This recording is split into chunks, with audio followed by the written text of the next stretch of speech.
Imagine boarding a routine flight, ordering a drink, handing a flight attendant a note, and then calmly saying, "Miss, I have a bomb." No panic, no shouting, no mask.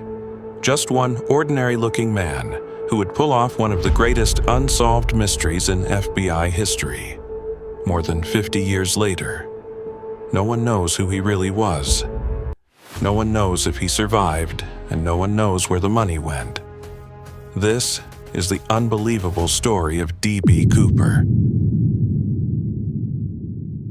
It was a cold, rainy Thanksgiving Eve in 1971. A man, calling himself Dan Cooper, boarded Northwest Orient Airlines Flight 305 out of Portland, Oregon. He looked perfectly ordinary.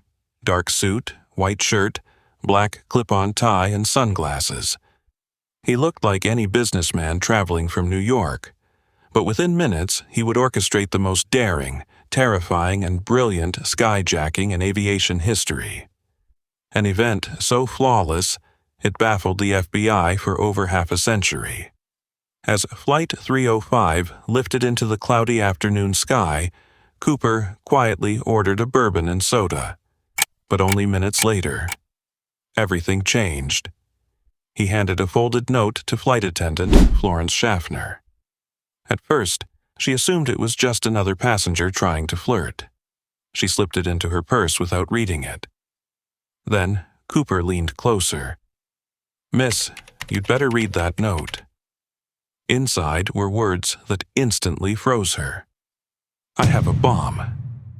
And when Cooper opened his briefcase, she saw wires, red cylinders, and what looked exactly like explosives. The nightmare had begun. But this wasn't going to be an ordinary hijacking, not even close.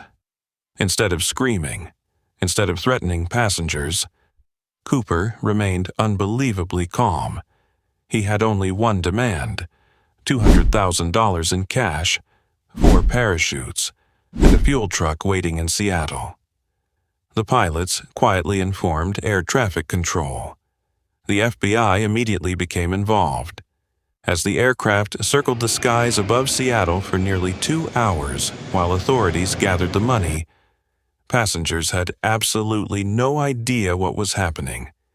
Imagine sitting on a plane, complaining about the delay, while a bomb was only a few rows away.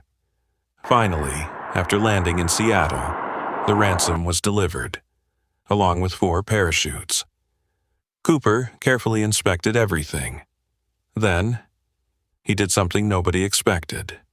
He released all 36 passengers, along with several crew members, keeping only the pilots, a flight engineer, and 1 flight attendant. Why? Because his real plan was only beginning. Before taking off again, Cooper issued very specific instructions. Fly toward Mexico. Stay below 10,000 feet. Keep the landing gear partially lowered. Fly slowly. These weren't random demands. They suggested he knew something about aviation. But here's where the mystery becomes even stranger. If Cooper really knew aviation, why ask for 4 parachutes instead of 1? The FBI later believed this was deliberate. If he'd asked for just 1 parachute, authorities might have secretly given him a faulty one. By requesting 4, he made it appear he might take a hostage with him. Authorities couldn't risk sabotaging the equipment. A clever psychological move. Or pure luck? No one knows. It was just past 8 p.m. Outside, a violent storm was raging. Freezing rain lashed against the metal hull. The temperature outside the plane dropped to a lethal -7 degrees.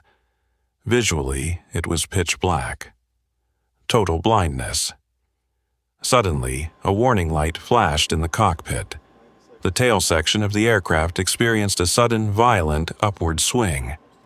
The crew contacted Cooper. No response. Several minutes later, the plane landed safely in Reno, Nevada. Armed officers stormed aboard. They searched every corner, every seat, every compartment. But Cooper had disappeared, along with $200,000 somewhere over miles of freezing wilderness. He had jumped into complete darkness. The FBI launched one of the largest manhunts in American history. Hundreds of soldiers, helicopters, search dogs, investigators. Nothing. No body, no parachute, no clothing, no briefcase. Nothing. It was as if the man had simply vanished into thin air. Years turned into decades. Thousands of suspects emerged. Former military paratroopers, professional criminals, even ordinary businessmen. Each seemed convincing, until the evidence fell apart. Then, in 1980, a young boy made an astonishing discovery while playing along the banks of the Columbia River. Buried beneath the sand were bundles of decaying $20 bills. The serial numbers matched Cooper's ransom money. But here's the question that still puzzles investigators today. If Cooper died during the jump, how did only a tiny portion of the money end up there? Where was the rest? If he survived, why was some of the cash buried miles away? No explanation has ever satisfied everyone. Perhaps the strangest part of this story is that despite decades of investigation, the FBI officially suspended active investigations into the Cooper case in 2016.